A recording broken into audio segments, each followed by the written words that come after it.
আসসালামু আলাইকুম প্রিয় বন্ধুরা, আশা করি সকলে ভালো আছেন। পরের বারের মতো আবার নিয়ে আসলাম আপনাদের সেই জনপ্রিয় নাটক তিন পুরুষ। তো বন্ধুরা, এই নাটকটির 9 নাম্বার পর্ব কবে আসবে বা কবে প্রচারিত হবে তা জানিয়ে দিব আমরা আজকের ভিডিওতে।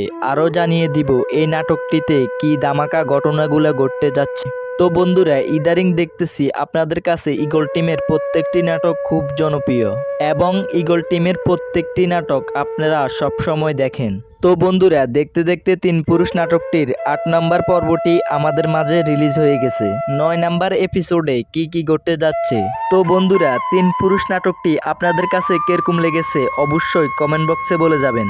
পিয়াসের আম্মার সাথে চেয়ারম্যানের অনেক পুরানো প্রেম ভালোবাসা ছিল, কিন্তু তা বাস্তবায়ন হতে দিল না চেয়ারম্যানের আম্মা। এখনও পিয়াসের মাকে যদি কেউ কিছু করে বা কিছু বলে, চেয়ারম্যানের পুরা মাথা খারাপ হয়ে যায়, পারে না তাকে মেরে ফেলতে। চেয়ারম্যানের অনেক স্মৃতিময় দিন পিয়াসের আম্মার সাথে জড়িয়ে আছে। পিয়াসের আম্মা সুস্থ ও ভালো একজন মানুষ ছিল। চেয়ারম্যানের আম্মার পলিসিতে তাকে পাগল বানিয়ে দেওয়া হয়েছে। অপরাধ ছিল শুধু তার ছেলের সাথে প্রেম করা। এইদিকে পুতুলকে রেখে পুতুলের দাদির প্রেমে পড়ল সাইম। যে রাত কাটাবে পুতুলের সাথে, সে রাত কাটায় পুতুলের দাদির সাথে। হ্যাঁ, এটাই প্রকৃতির খেলা। এইদিকে পুতুলের বান্ধবীর সাথে পিয়াসের প্রেম প্রীতি অনেক জমে গেছে। 9 নাম্বার পর্ব থেকে আস্তে আস্তে পিয়াসের প্রেম প্রীতি ছুটে যাবে। পিয়াস প্রেমের বদলে তাকে অনেক ঘৃণা করবে।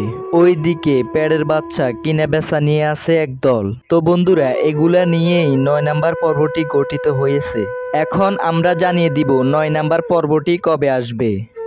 তো বন্ধুরা, 9 নাম্বার পর্বটি আপনারা ইউটিউবে দেখতে পারবেন 18 তারিখ বিকেল 3টার সময় বা শুক্রবার বিকেল 3টার সময় ঈগল দাম্মা সিরিজ ইউটিউব চ্যানেলে।